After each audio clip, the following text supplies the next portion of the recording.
Good morning, everyone. This is my raw review of Full Metal Alchemist Brotherhood. It is currently 5 a.m. in the morning, and I just finished it, and I just want to get my initial thoughts out right away. But first things first, rest in peace, my man Hughes. Probably one of the most saddest scenes I've ever watched. Bro, why did they have to make this kid say that for, man? That was heartbreaking. I mean, Hughes getting buried and she said that. That was brutal. And plus, when Bradley was shaking, I was like, yeah, this guy cares for his subjects. He cares for his soldiers. Little did I know. What a scene. What an episode. But before I give my initial rating of the show, I just want to give out a few thoughts. Okay, straight off the bat. I'm going to get so hated for this. Okay, I don't understand the hate towards Show Tucker. I mean, I know he's hated, but I don't understand the sheer amount of hate. I mean, I went into this anime thinking this guy was a big bad. He was the worst character, the most evil character, the most malicious character, just the most evil guy out there. Like, he was on top of every single ranking list I've seen on anime. The worst characters, the most evil characters. He was number one. So I was like, oh my gosh, this guy's done something bad. He must have, like, killed 1 billion people. He must have enslaved 1 billion people. He must have manipulated, tortured. He was there for an episode and a half. And all he did was turn his daughter and his wife into dogs. Okay, I know that sounds bad. But that does not justify being number one on every single list when you have characters like Frieza, who's enslaved planets, manipulated, destroyed, tortured. Even, I think you could put Jason up there. You know, I think Jason's worse than Show Tucker. I mean, the way he tortured Ken was disgusting, brutal. Ugh. I didn't even think about his nasty, man. So I don't understand the hate towards him. I don't. I mean, you could put an argument, but I just don't see it. So if you guys have any thoughts on that or any points that I could take away from what I just said, then please let me know. I don't get it. But moving on from that. Alright, let's talk about the 7 deadly sins. Because, oh my gosh, these guys might be up there with my favorite villain groups. I think that, okay, don't hate me on this, but I think they're better than Akatsuki. I can't say it. These guys were so awesome. I hated them. But hated them in a good way. Not hate them, I don't want to watch them. I'll skip their scenes out. I was invested. I wanted them all to die. But man, when they died, I just felt bad for them. Except Lust. Lust died, I don't care about her. But when the fat one died, of course, named Gluttony. When the Gluttony died, I felt bad for him. I don't know why. Because at the beginning, when he was eating all those people, I was like, this fat waste man. Kill him. Just die already. But at the end, when he said, it hurts. I don't want to die. Oh, bro, that hit me right in the feels. And then I remember what he did. And I was like, okay, he's cool, he's dead. But if I was going to rank, okay, I'm going to make a new video ranking all the 7, but if I was going to rank them right now from my favorite to least favorite, number 1 would be Wrath. Oh man, Wrath is so, he's not even like badass, he's just so cool, bro. The eye patch, the hair, man, that guy has some luscious hair here.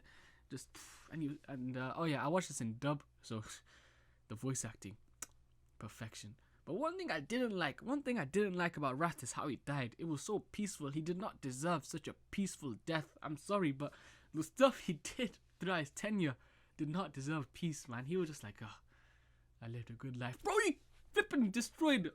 You're a racist, man. You're a racist. That's what you are. You commit genocide and you're a racist, bro. And he just, and peace. He died. Oh, man. My main man Scott should have killed him, man. Alright, our 2 MCs, Ed and Alphonse. Straight off, they were cool. I liked them. I was rooting for them. I wanted them to get their bodies back.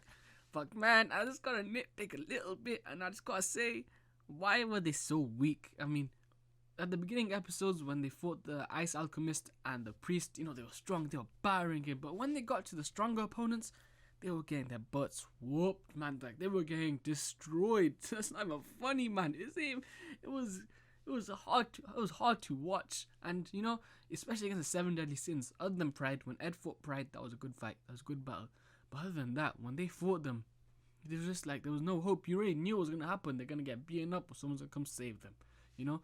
And I think like the most nitpicky of parts, I don't think Ed became stronger. Now, correct me if I'm wrong in the comments, please do. But I don't think he became stronger. I think he just stayed the same throughout the whole show.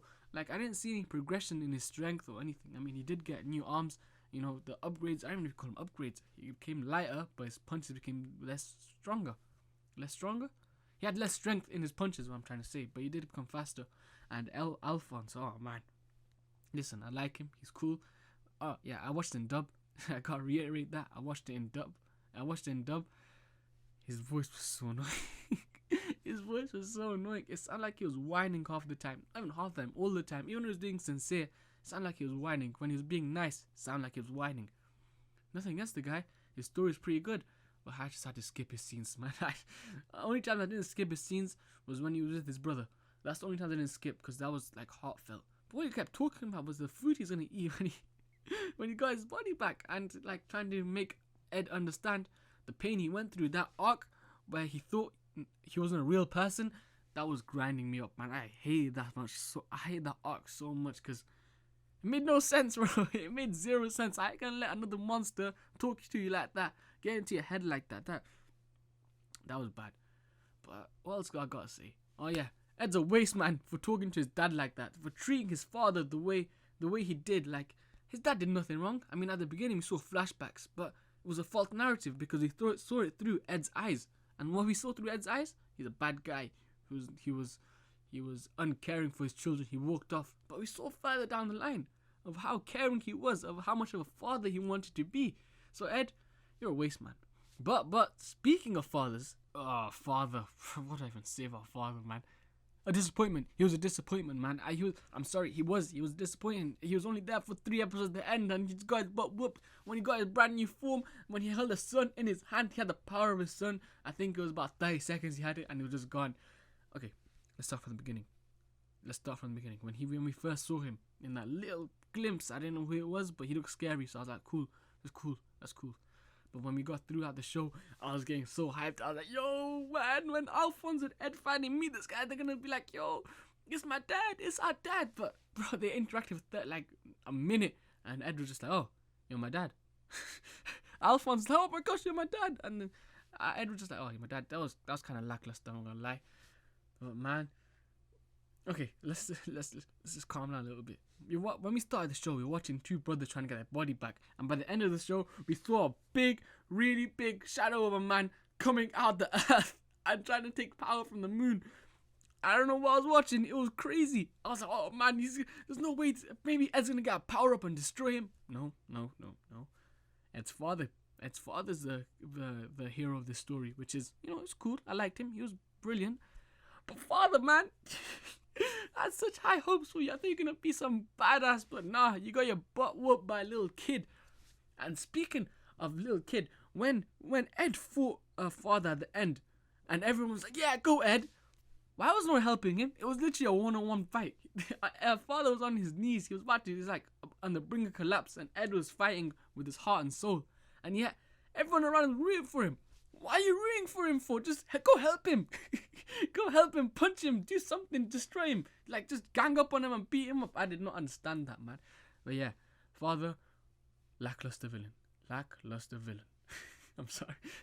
He had the power of the sun in his hand and he did nothing with it, man. He did nothing. Whatever. And for the final segment, I just want to talk about my favorite character of the show, Roy Mustang. Oh, what a guy. He is so cool, bro. The way he just... I'm flicking my fingers for people that are listening. You can't see me, but I'm flicking my fingers trying to create fire, bro. He is so damn cool, man. The way he just acts, the way he's a military, he is a true leader, man. He is so cool. And when Hughes died and he just had that single teardrop standing on his grave, cinema, bro. That was peak cinema. Just his whole arc throughout the show. I mean, I wish we had more of him. He wasn't shown a lot, but when he was showcased to the peak, man. He's just badassness. When he entered the room, you felt the aura of the coolest man in the room. He's in that bracket of your Vegetas, your Levi's, your Gojos. I'm putting him up there. He's in that bracket of coolness, He's up there.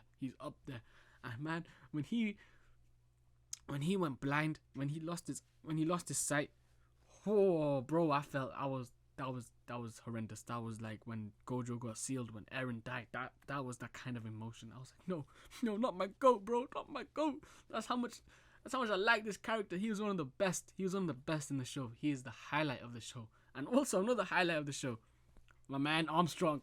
Oh, Muscle Man, Zoro. Remember dub? Watch it in dub. Just remember that. My main man Zoro. Every scene he was in, take a shot off. Muscles. I wish I could do that, but I do not have muscles. I am a bony little man. And that scene with teacher's husband and him, this lock arms like, man, the testosterone levels in that show, when that scene off the charts. That was probably my favorite scene of the show. That was my favorite scene of the show. That's saying something. That was cool. I like that. That was cool. Alright, to conclude, I'm going to give this show a 7 out of 10. Why? It had great characters, great character development. The humor was on point. The humor was actually really good. It wasn't too much that I got corny, but it wasn't too less where it was just too serious all the time. It was perfectly balanced. But the main villain was kind of lackluster. The brothers were kind of lackluster. You know, the pacing was kind of weird, and just quite a few boring characters. However, the characters that were good, they were great. They kept you hooked in the show. It kept you hooked. So, 7 out of 10. I'm gonna give it a 7 out of 10. Let me know, guys, what you guys think in the comments. If I was wrong, let me know, please. Please help me out with any points. And yeah, I'll see you guys tomorrow.